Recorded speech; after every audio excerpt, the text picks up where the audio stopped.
The Pyramids and Sphinx of the Giza Plateau are possibly thousands of years older than mainstream researchers suggest. In fact, these ancient structures could well predate the ancient Egyptian civilization by thousands of years. Many researchers indicate there is enough evidence to suggest the Giza Plateau was heavily flooded in the past. Interestingly, given the evidence found at the Giza Plateau, the Pyramids and Sphinx could be some of the megalithic structures that survived the Great Deluge. Researchers suggest that the Sphinx, the Temple of the Sphinx, and the first 20 fields of the Great Pyramid of Giza exhibit erosion due to deep water saturation. Much has been said about the Great Pyramid of Giza and its mysterious companion, the Great Sphinx. While we still have absolutely no clue as to who erected the Great Pyramid and who managed to carve the Great Sphinx, countless theories have been proposed trying to explain two of the most mysterious constructions ever built on the surface of the planet. While many questions remain unanswered about the Great Pyramid of Giza, we still remained perplexed by the complexity and precision of the incredible ancient structure thousands of years after it was created. How is it possible that thousands of years ago people managed to quarry and transport huge blocks of stone and incorporate them into creating one of the most enigmatic ancient structures on Earth? Perhaps the far greater mystery is how ancient mankind managed to align the Great Pyramid of Giza so precisely. The Great Pyramid of Giza is the most accurately aligned structure in existence and faces true north with only 3/60th of a degree error. Key position of the North Pole moves over time, and the pyramid was exactly aligned at one time.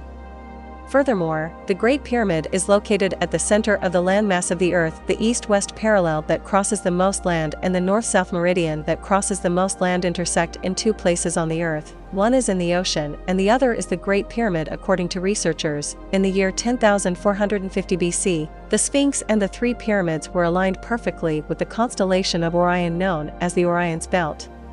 The Great Pyramid contained 4 long interior shafts, which are precisely aligned with specific stars in the sky. The southern ones aligned with Sirius and Orion, and the northern ones aligned with Ursa Minor and Alpha Draconis. However, all of the above isn't as impressive as the fact that apparently the entire landscape of the Giza necropolis, including the pyramids and Sphinx, display signs of erosion. This has led researchers to suggest that certain areas of this mighty necropolis were once submerged under the sea, and a newly discovered fossil makes this theory look a lot more believable. Robert Schoch, an American associate professor of natural sciences at the College of General Studies, has been best known as a proponent of the Sphinx water erosion hypothesis. Dr. Schoch was one of the first researchers to really address the theory that the structures of the plateau are much older than previously thought. In the early 90s, he suggested that the Sphinx was thousands of years older than archaeologists believed, dating back to 5000 to 9000 BC. This suggestion was based on erosion pattern of water found at the monuments and the surrounding rocks. However, Dr. Robert Schoch isn't the only one to suggest that we are looking at evidence that these ancient structures were once submerged. Archaeologist Sharif El-Morsi, who has worked extensively on the Giza Plateau for over 2 decades, suggests that the Giza Plateau was once flooded by a surge. The temple site of Menkaure, in particular, may have been a former lagoon when the sea level covered the necropolis, the Sphinx, the complex of temples and other monuments of the area. In an article published on the Jigel Research website, Mr. Morsi stated the following. El-Morsi believes the flooding was quite significant, peaking at about 75 meters above current sea level and creating a coastline spanning to the Khafra enclosure near the Sphinx at the Temple of Menkaure. El-Morsi also suggests that there is evidence present at the monuments and surrounding blocks that indicate the presence of tidal waves in the past, and even suggest an intertidal zone of about 2 meters. But there are several other theories which different scientists have suggested.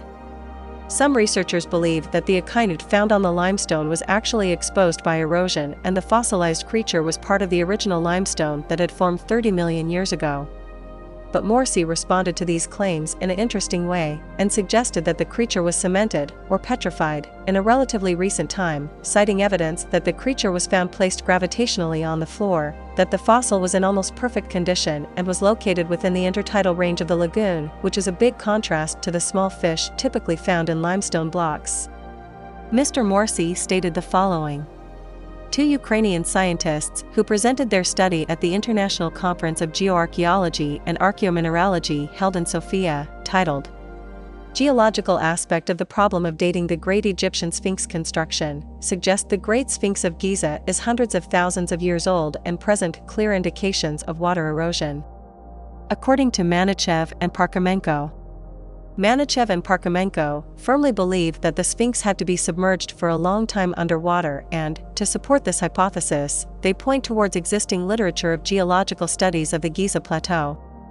According to Manichev and Parkhomenko, while many people firmly oppose the theories presented by Manichev, Parkhomenko, and Schock, others strongly believe that the magnificent monuments located today at the Giza Plateau are the ultimate evidence of pre-flood monuments, built by an entirely different civilization that predates the civilization which inhabited the land of the pharaohs, possibly even before the Great Flood, described in numerous ancient texts by different cultures.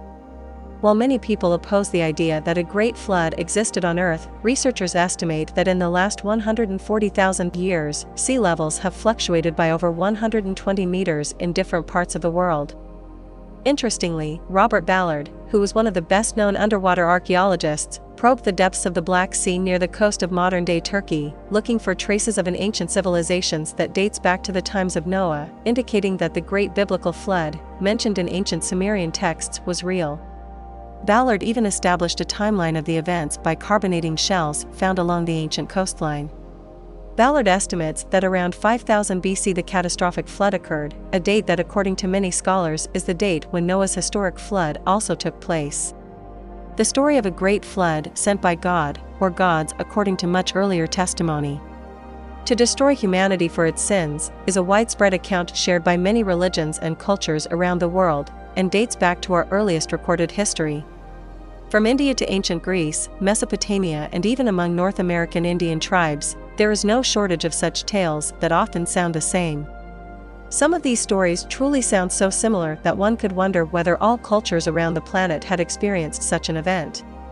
Can it be that all flood accounts so zealously repeated around the world are a collection of myths or isolated incidents that mainstream academia maintains? Or was the Great Flood a single worldwide cataclysm that affected all humanity at one point during our prehistory? While small, isolated disasters can stress and frighten affected populations equally, their overall effect is short-lived, and they often fade from memory within decades, if not years. In the case of the Great Flood, however, we have a story that seems to have no boundaries and one that every culture insists on its worldwide nature. How big and how destructive a disaster it must have been to have seared itself into our ancestors' collective memory for thousands of years.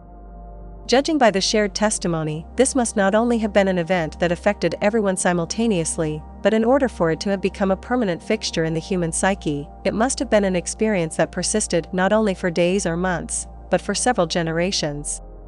Based on all of the above, it isn't hard to wonder if it is possible that the magnificent Pyramids of Giza and the Great Sphinx were in fact built before the Great Flood by a very ancient civilization which predates even the earliest Egyptian records.